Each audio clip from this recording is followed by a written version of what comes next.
Cruz. Looks like there is plenty of fight left in the dog tonight. The first man to enter the joint will be the challenger from San Diego, California. Please welcome Dominick Cruz at 21 years of age. I just remember for that WEC, Reed Harris didn't put me on the poster, which I still talk trash to him about. Just my name in fine print at the bottom, and Urijah's big chin right there, just sitting on the poster, and it just pissed me off. I said, man, what's this all about? I'm good enough to fight him for the title, but I'm not good enough to be on the poster. I'm gonna be on this poster. I signed right there on his face. So I signed on Faber's face, and now they made a rule where you can't sign on people's face. Well, they didn't tell me I couldn't then. The reason I did that was I wasn't on the poster, and I'm fighting the main event. So it's like, I need that promotion. I'm my own brand as well. So, you know, it pissed me off. And I went in there with a chip on my shoulder. Then when I got to the walkout, the pressure hit me. It was like, holy cow. Like, I'd never been on TV. I'd just never been built like that. I'd never thought that I could be that. And so when I felt it, it was like a hit in the face. The first hit in the face before the hit in the face. So it was intense, but I got through it best I could. He's tapping out. That's it. Learned a lot and fixed my grappling, and I didn't lose again for like a decade after that. So it taught me a lot. The champion, Brian Bowles, taking on Dominick Cruz. This one will be explosive. At WC 47 against Brian Bowles, it was a different kind of championship win because he just handed me the belt.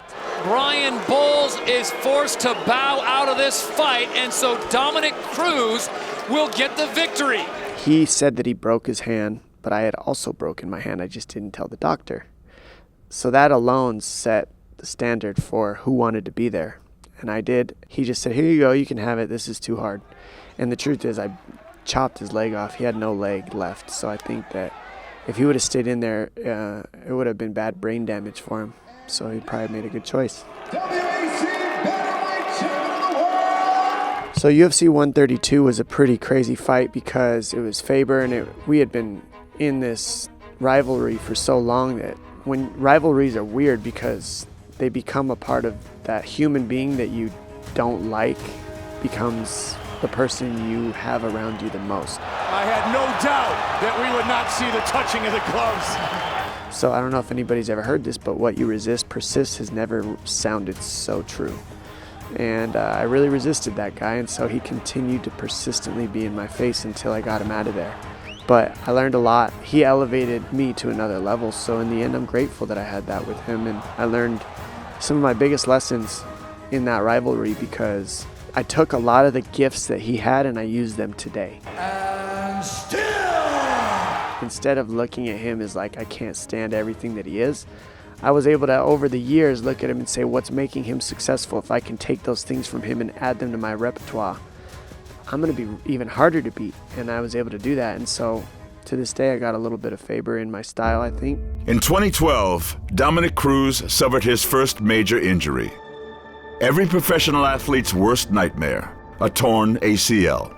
And so I was just working and working and working and working to get back in there to prove that I was still there and I was still good.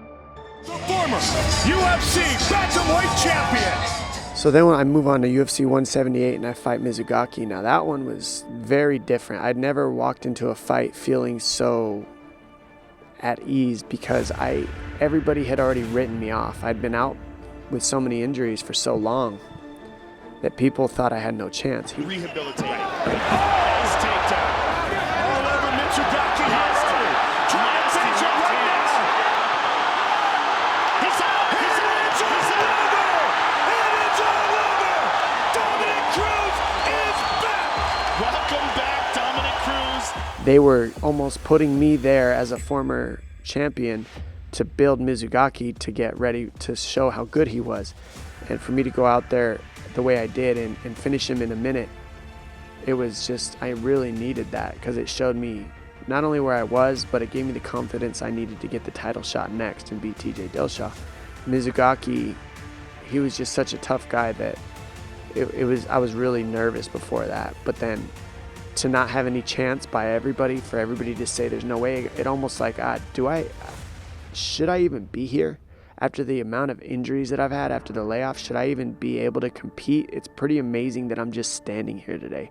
And with that kind of peace, it let me let go of the win and the loss factor and just show up and be in the present moment. And I executed flawlessly in that fight.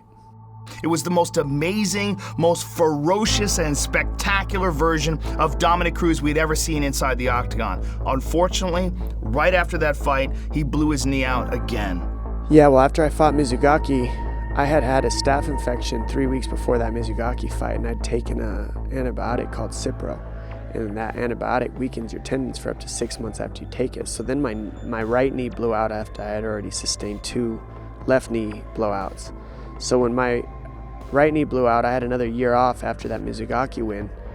And I remember I was on a boat, I was 175 pounds fat, out of shape, trying to just resting my body and getting it had been exactly 7 months since my surgery. And they asked me to fight at the 9-10 month mark, which meant that I would have been 100%. And Sean Shelby asked me if I wanted that fight.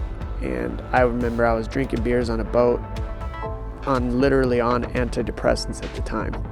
Fat, miserable. And that fight, I remember I was kind of hammered, so I was like, yes, I'll kill him, let's go. And then I get done with that day, and I'm like, holy shit, I just booked a fight, and I'm really fat. TJ Dillashaw versus Dominick Cruz is the most important fight in the history of the bantamweight division. It is the return of the former champion in Dominick Cruz, a guy who never lost the title, but was forced to relinquish his title because of a series of catastrophic injuries. It was just a crazy reality check, but I got right on the pedal, and I was able to get it done. To be able to fight Casey Kenny and get that win after 2 championship losses back-to-back was extremely needed. I needed to just win. And not just win, but against a younger guy who had been working up in the division and looking good. So I wanted to fight somebody who was good, not just somebody who was also a southpaw, because a lot of the division was southpaw. So when Sean Shelby offered me that fight, and he's from Arizona, I said, yeah, let's go.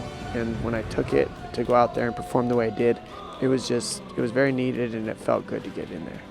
I picture myself being the vintage me in WEC. I'm gonna have to pull that guy out of this in this fight against Pedro Munoz. He's got a style that I built my whole style around beating, which is a linear fighter moving forward and back that's a finisher with power, relies on his power a lot. So my style's built for guys like this. So you're gonna see the vintage me.